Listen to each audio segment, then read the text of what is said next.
My dear colleague, Health Minister of Tamil Nadu, Dr. Vijay Bhaskar Reddy, all the senior officials of the Health Department in Tamil Nadu, including the Secretary Health,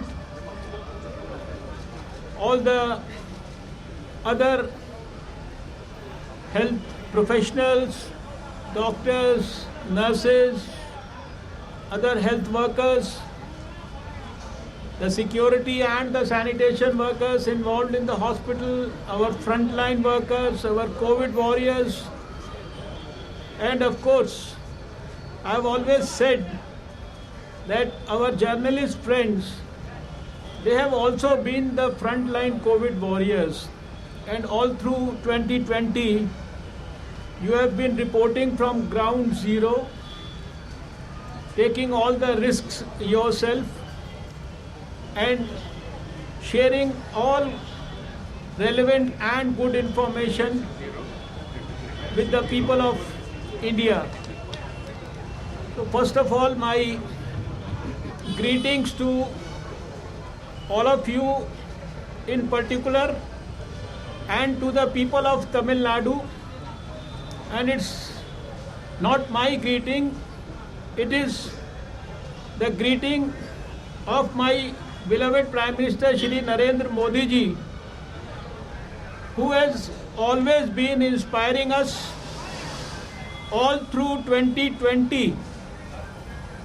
He has guided, he has led from the front, he has been proactive, and he has monitored everything very meticulously.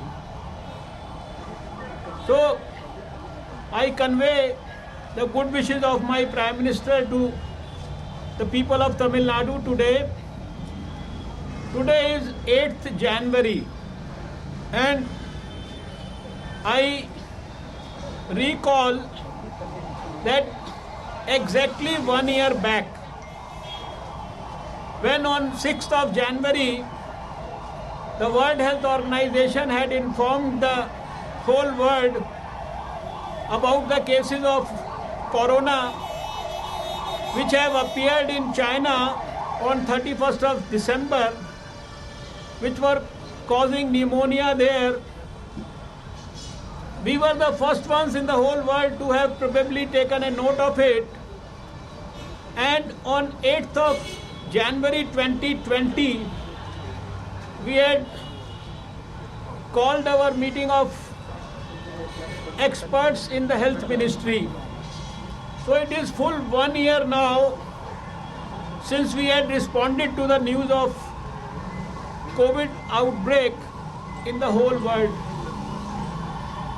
2020 has been a year where virtually everyone rose to the occasion.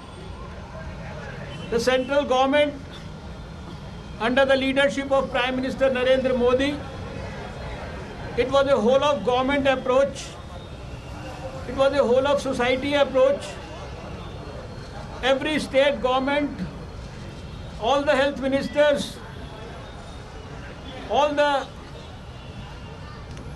non-government organizations, social organizations, and of course the scientists, apart from the medical professionals, they have shown exemplary performance, exemplary dedication and commitment.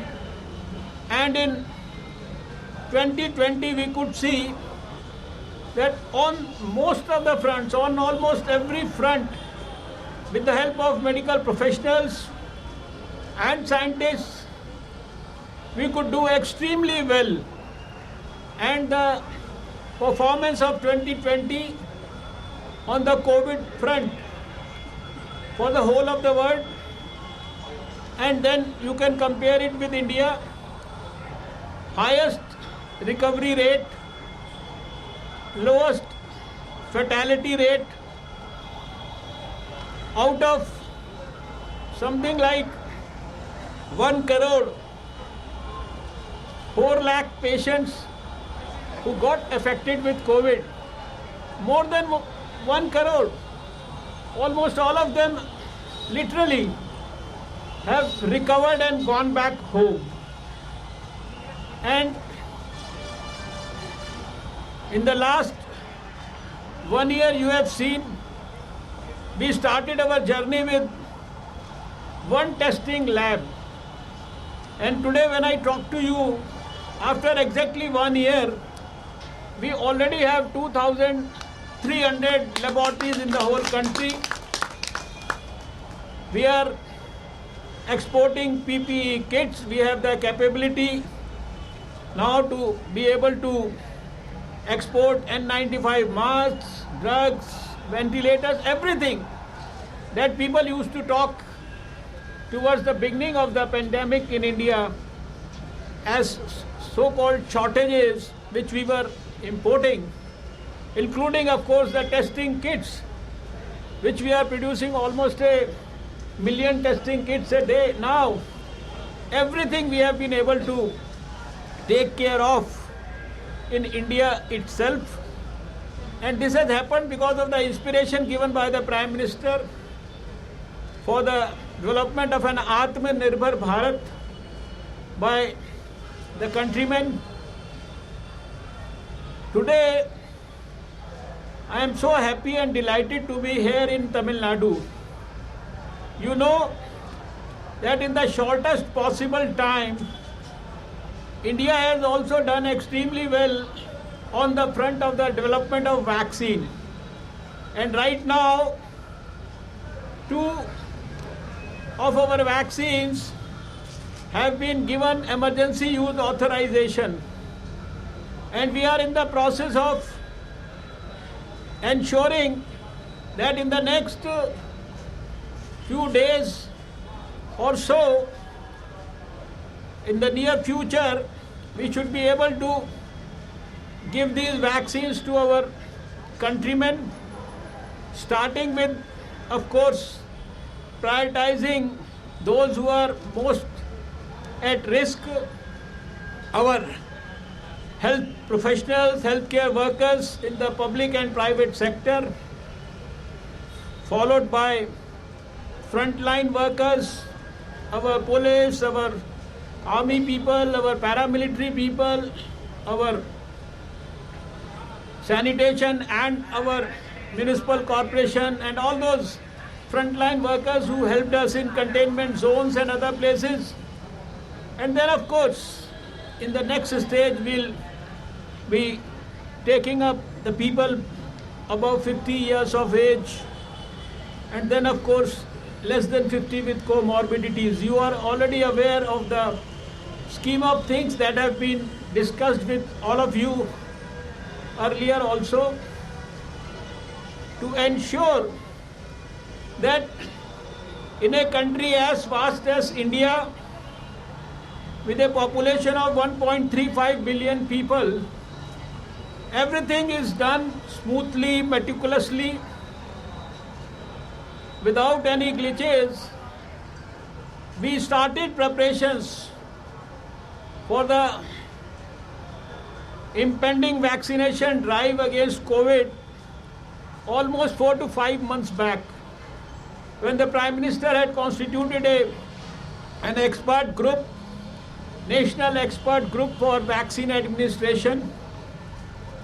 Our people in the Health Ministry, along with others, and in consultation with the stakeholders in the states, we have been working day and night to formulate guidelines, to work out the minutest possible details, and also to ensure that every detail is conveyed to the people at the grassroots level, starting from the national level to the grassroots level. Lakhs of healthcare workers have been trained adequately. The process continues, and we are we are having technology, electronic intelligence network. We earlier used to have a EWIN platform which we have converted into a CoWIN platform now. EWIN was electronic vaccine intelligence network, and now we have this CoWIN.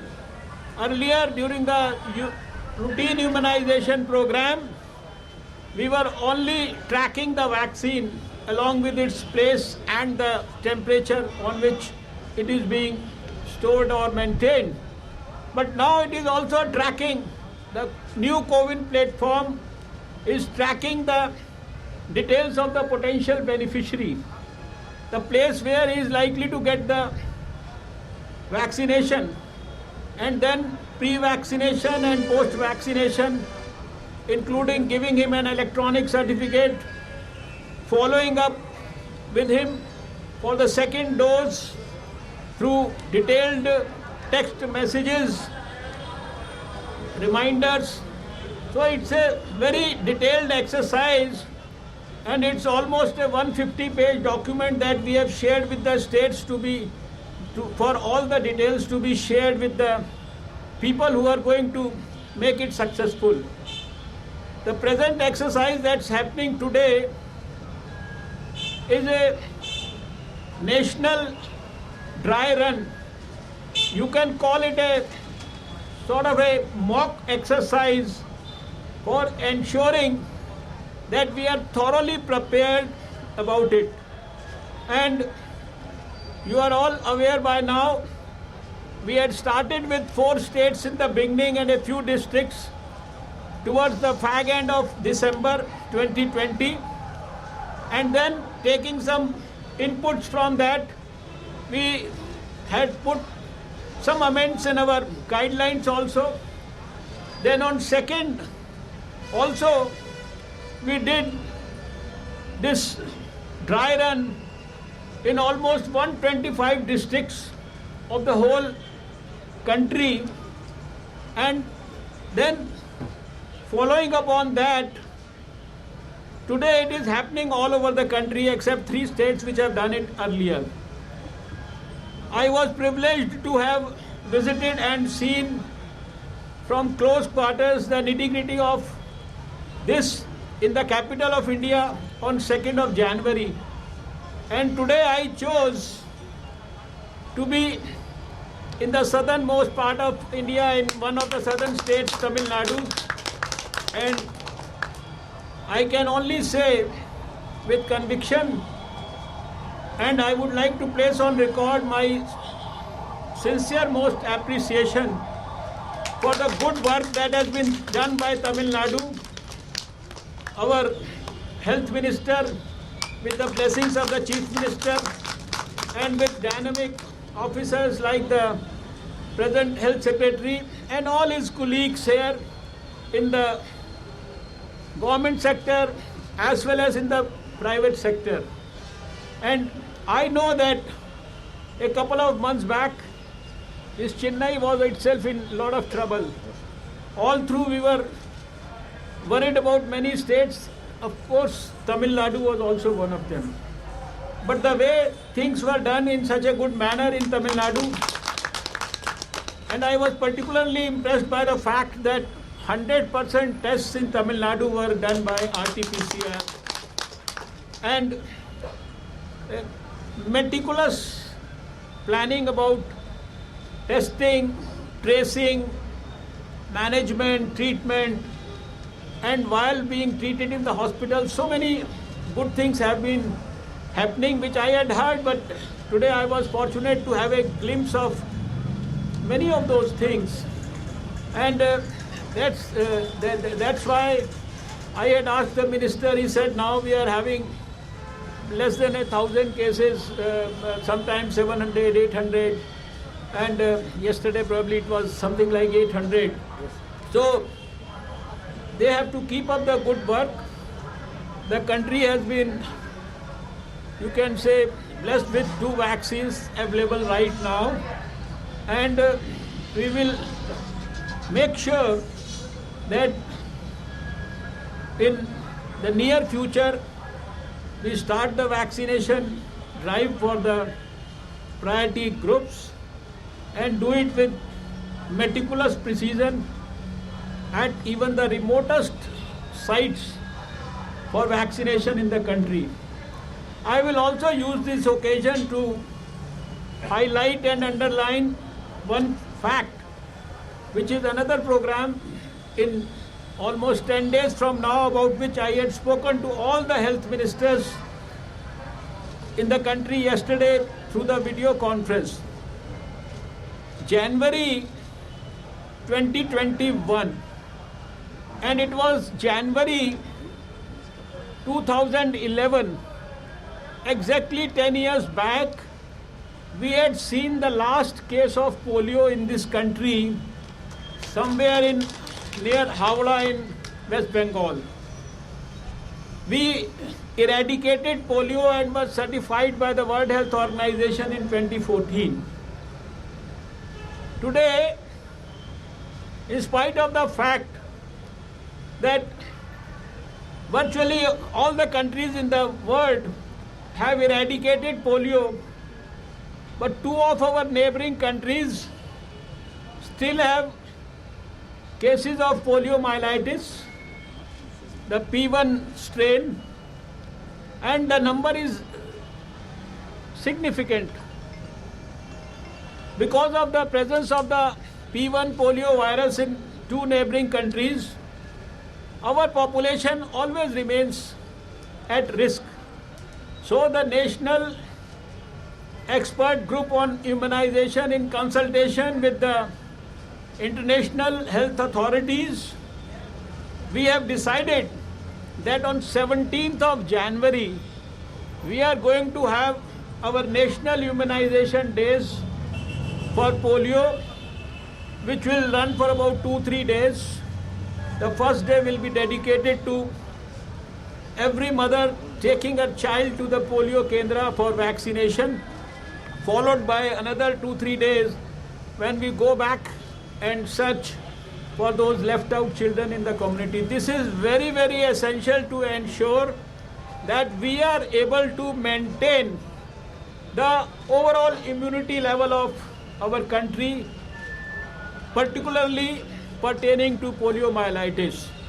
So my appeal today regarding the program on 17th National Immunization Day against polio is that we have to once again ensure that 100% children less than 5 years accompanied by their parents should receive 2 drops of oral polio vaccine on that day. And I am sure that not only the country, but of course Tamil Nadu, you have a very robust health system. In the country also we have shown time and again our competence through the universal immunization program, through the measles and rubella immunization program, one of the biggest in the whole world that we had undertaken in recent years, by having eradicated diseases like smallpox and polio from a country as vast as India. So we have the capability, we have the experience, we have the vision, and we have the great leadership of a very dynamic Prime Minister Shri Narendra Modi ji. I am sure we are going to perform well on that front also. And regarding the COVID vaccination, which will start in the future, near future time, I would request the non-government organizations, NGOs, more particularly the ones working in the field of health, and of course our young workers involved with organizations like NCC, NSS, etc., to help in the smooth conduct of the COVID vaccination program and the mobilization of the potential beneficiaries in the best possible manner. So I am sure all this is going to happen very smoothly all across the country. And once again, I would like to thank Tamil Nadu for making arrangements here for me to be able to see some of the proposed vaccination sites for COVID. This is the first site that I have visited, and I find that the arrangements have been made as per the guidelines given by the Government of India, and I would request that the Minister should in the coming few days personally ensure that everything is carefully, most diligently monitored. Once again, I convey the good wishes of my Prime Minister for all the people of Tamil Nadu. Thank you, my COVID warriors, my dear journalist friends from Chennai. Namaskar, Jai Hind.